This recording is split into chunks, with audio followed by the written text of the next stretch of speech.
Ano ba yan? Ulan tapos init. Parang mga lalaki lang yan eh. Magsasorry tapos gagawin ulit. Makulimlim pero mainit.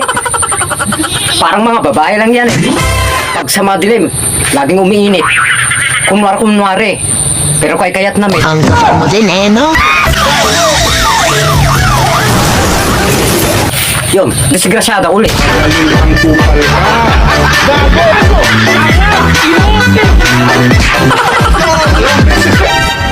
Hoy ikaw! Magmahal ka ng babaeng kalog kahit walang umaalog. Kahit wala naman umaalog eh. Basta kumakain ng itlog.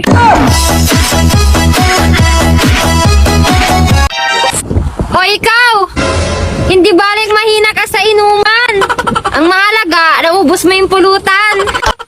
Huwag kang agday, diet ako. Magaling kang kupal ka.